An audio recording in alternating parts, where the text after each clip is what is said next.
Everybody's well. Happy Sunday evening. So normally I would do this live. However, I'm going to record it. I'm riddled with flu. I'm packing because we are off back home tomorrow morning. So bright and early, we've got to be at the airport. But yeah, it's mainly my head. I've got cloud fog. So I thought I would do this. I thought I would do this as a recording because it'll be obviously a lot cleaner, and I can obviously then stick to the point and obviously stick to the process. And I actually think I'm probably going to be asleep at 8 p.m. UK time later. But anyway, there is something that I really want to speak about: inflation. We obviously had CPI on Friday. This is going to be the big one this week, the one that you're all going to want to hear about. However, we'll obviously go through the news, how it might impact everything. But I think CPI data is the interesting one. So yeah, let me go through that. But anyway, Monday, not a lot happening. We've got some obviously existing homes data. Tuesday, we've got obviously ADP. Not a lot else really, as we're looking. Lots of speakers. Got Lane speaking from ECB. We've got obviously Governor Bailey speaking and Lagarde speaking a bit later. I don't think they're going to make much of an impact, if I'm honest with you. Nothing else really. Wednesday is not going to be a big day in regards, just lots of speakers again. Thursday, we've got GDP for the pound, nice and early. That'll be interesting to see obviously how that comes in. We've got inflation data for Europe. Everything is coming in a little bit hotter, so we've obviously got to be aware of that. And then we've got obviously jobless claims and Philadelphia Fed manufacturing as well. Leading on to Friday, which we don't have a lot either, so relatively quiet. So all in all, it's going to be a relatively quiet week. Now, what am I looking into this week? Obviously, one is the fact that we obviously had quite hot CPI data on Friday. All right. Now, normally, if CPI is inflation data. All right. If this comes in under what it's supposed to, that means that there is more chance for interest rates to be cut. So that would obviously mean that dollar and yields should have flown. Now, why have they not flown? Right? Why have yields and dollar obviously not rallied? That is obviously one thing that we've got to have a think about it. And obviously thinking about the positioning of where everything is right now. Was it priced in? All right, has it been priced in? Or I'm very, very, very surprised. I think Friday I was expecting a nice pump. However, that did not happen. So that did not happen. So we've obviously got yields and dollar kind of a little bit out from each other at the moment, right? So if we go into detail on the dollar here, do I think it's going to break lower than 98 500? No. Do I think it's going to break out higher and obviously recover and come up to 99 500? Potentially only if this war escalates again. Hopefully that doesn't happen. Sorry. So that's obviously one thing that we are looking at. Yields as well. If we look at yields on a slightly higher time frame, they're kind of trending to the upside, but it's messy.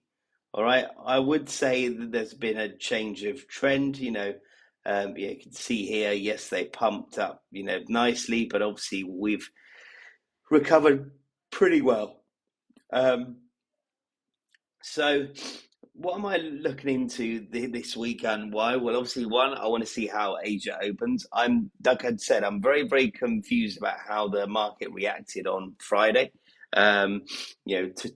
To me, I do feel, like we should have had different trading conditions. That to me means either inflation was priced in, or the pricing is yet to come. They don't feel like, having higher rates is going to be a problem. So, that's obviously one thing we're going to try really hard to gauge early this week is markets reaction, because it was very, very interesting. It's slightly different to what we normally have, where macros paint a picture. Data is king, data is printed. However, we also have to judge a reaction. All right.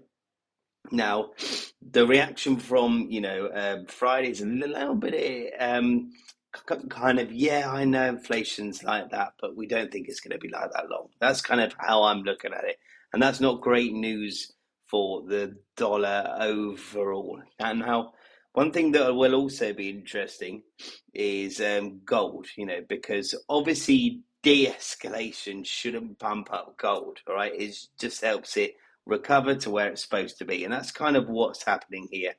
Obviously, even we know that even escalation's not inflating gold either; it's inflating oil. All right, so if you are a gambler, buying oil right now is one hell of a hedge, or one hell of a punt, because obviously if they go straight back into war, this should be trending higher.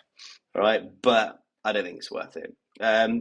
So yeah, gold in regards, we could look at this on a daily trend and probably all agree that it's looking like a trend. But obviously, we could then look at the weekly, and I was actually going to play around with these numbers earlier, actually, in regards to where we're kind of heading and why. So I think we had 500 here. That's obviously one level here. I think 500. 500, I think was that there. There we go. Oh, I've been spraying that stuff. It just makes your nose kill. Then I think it was 4. Let's have a look here. 455. Let's go for 4860. Is that all right?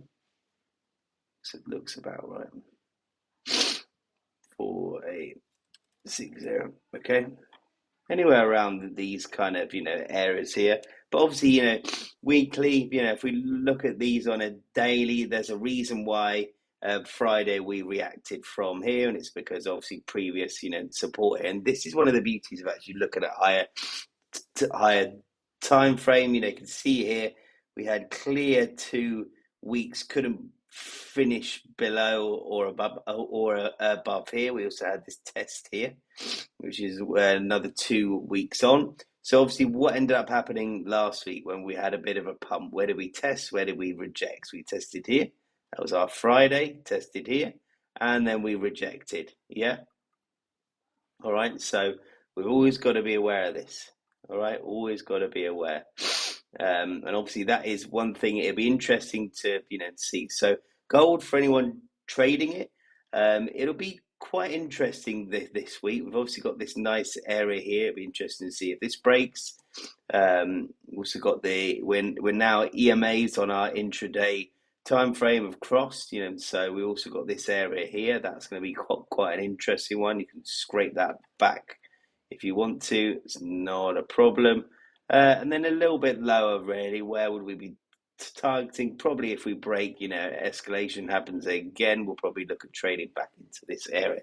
All right, so that's pretty much a very, very basic overview on gold here. I am kind of torn in regards to what I'm looking at here. I'm going to wait and see, how markets open. Like I always do, I do not recommend trading Sunday evenings. I recommend waiting, and then I recommend seeing obviously what is going to happen. I've got a beautiful picture up here, beautiful. So yeah, let's wait and see. One thing that obviously I put a poll in the group here, and I think if I had £1 for every time someone said, right, I've lost. Everyone knows, by the way, random topic here. I'm going obviously away from what we just spoke about, but everyone obviously knows how much they've lost. All right, total lost. Everyone's got it somehow, etched, tattooed in the back of their brain. All right, and obviously that is probably the biggest boulder which holds everybody back, right? Because everyone's like, right, you know what, I'm going to make this back, and then I'm going to trade properly. That's when I will start. All right. Now, I've obviously told my story 100 times here, and actually, it's very, very, very easy.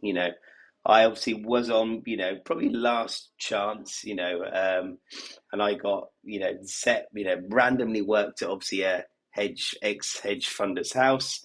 He had all the screens up. I was chatting to him, but apologies, obviously, if I've told this, but obviously, I've been trading for about 4 years. I lost about 100 grand, and I was just just desperate to kind of make it work. I was so desperate to make it work, and I got obviously speaking to him. I was working there because I had my own construction company at the time. We were working at his house. I can't remember what we were doing. Maybe some lighting in his kitchen or something. So anyway, I made sure that I was there, following day to obviously, to finish the job off, and then obviously I wanted to have a chat with him afterwards. So I set it up, had a chat, and then yeah, he was. It obviously turned out with me bawling my eyes out. I was just got like I just let everything out, and we spoke about everything. And he goes, right, you know what? I will help you, but you got one chance. And he goes, right, how much money have you got left? He goes, be realistic. Yes. So I had about 3 grand. All right. And he goes, right, we're going to open a fresh trading account. It's what we did. And then he goes to me, he goes, right, I want you to make, tell me your pairs you want to trade. So I think I chose Jupiter USD and Euro USD. All right, those are my two pairs. And then he goes to me, right, well, we're going to make no more than 3% every month. He goes, once you made 3%, you stop. If you lose 3%, you stop. Right? He goes, you do not push it past that 3%. And we're going to do this for 12 months, right? And actually, 12 months, 3% is 36%, right?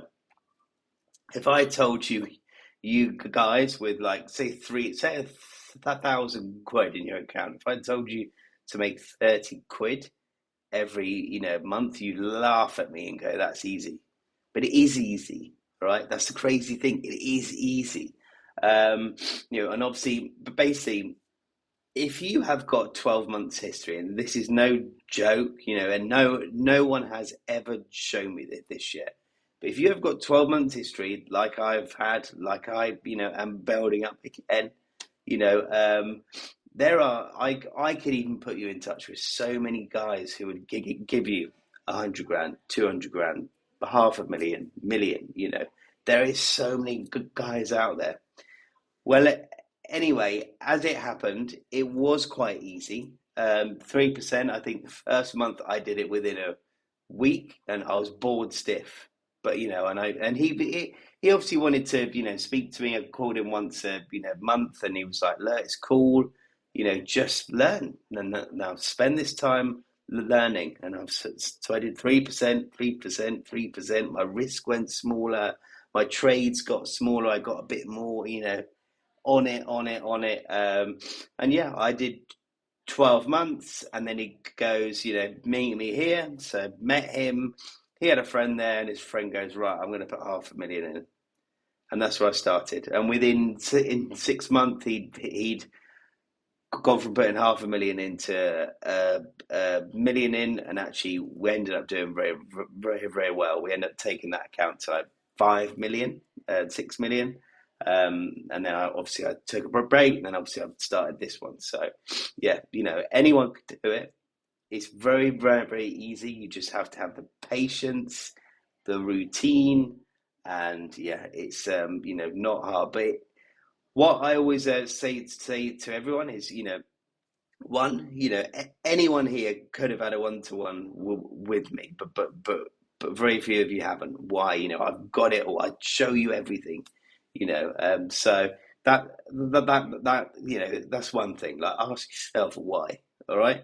You know, Two, yeah, you've just got to put the work in.